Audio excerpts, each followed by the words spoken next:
Ini warna rempah yang tidak dibancuh air. Kalau puan pakai rempah yang bancuh dengan air, you tak boleh dapat colour ni.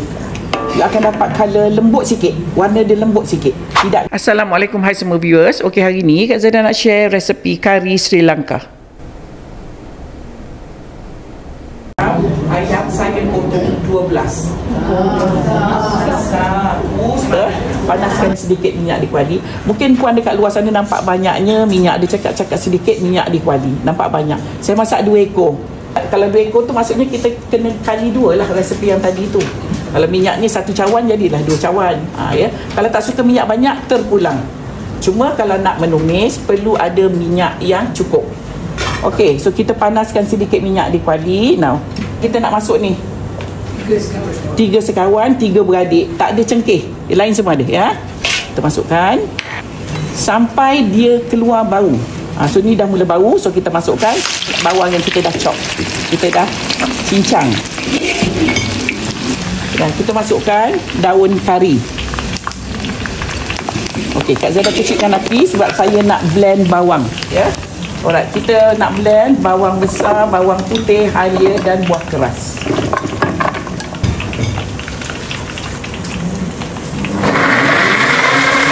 Okey, kita nak masuk yang kita blend. Bawang besar, halia, bawang putih dan juga buah keras. Ya, okey, kita tumis sikit lagi sampai dia betul-betul garing.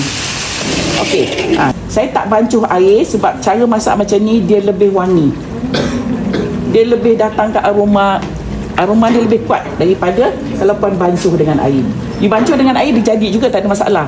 Cumanya nanti dia punya bau kurang kuat. Kurang lah. Dan colour dia akan lebih lighter ataupun akan lebih lembut kalau puan bancuh dengan air. Saya dah kecilkan api. Saya terus masuk rempah kari, cili powder atau serbuk powder, serbuk cili dan kunyit serbuk. Okay, saya masih kecilkan api sampai dia dah tergaul rata. Okey, baru saya buka api.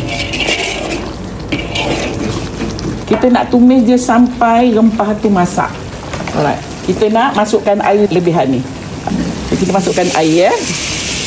Saya tambah sikit air lagi. Kita akan masuk 3 kali air sebelum kita masuk bahan lain. Bagi dia masak betul. Sekejap ya. Bahan tumis banyak tu. Okey, saya nak masukkan garam dulu. Ni dah cantik dah, nampak tak? Dah cantik ya, nampak ni. Nak masukkan garam. Saya masukkan garam. Sekarang ni saya masukkan ayam. Kalau katalah puan dekat rumah, you tak nak buat cara macam ni goreng ayamnya, you masukkan ayam sekarang. Ayam mentah. Okey. Kan? Alright, kita nak masukkan buah tomato. Kita nak masukkan cuka. Cuka kena rasa. Sebab cuka ni pun lain brand, lain dia punya masam. So you ikut rasa, jangan letak terlebih. Kalau terlebih cuka nanti you nak kena dia kena sedikit saja, tapi still nak kena ada bau cuka untuk diselawuk ya. Saya masak 2 ekor ya. Alright. Okey, kita nak masukkan air dan kita masukkan santan. Santan ikut selera masing-masing.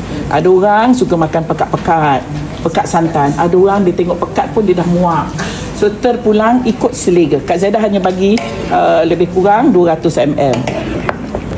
Yang nak pakai yogurt pun boleh. Cuma lauk ni jangan pakai yogurt. Yogurt saya dah tunjuk banyak kali pakai yogurt. Macam you dah biasa masak kari, you put yogurt.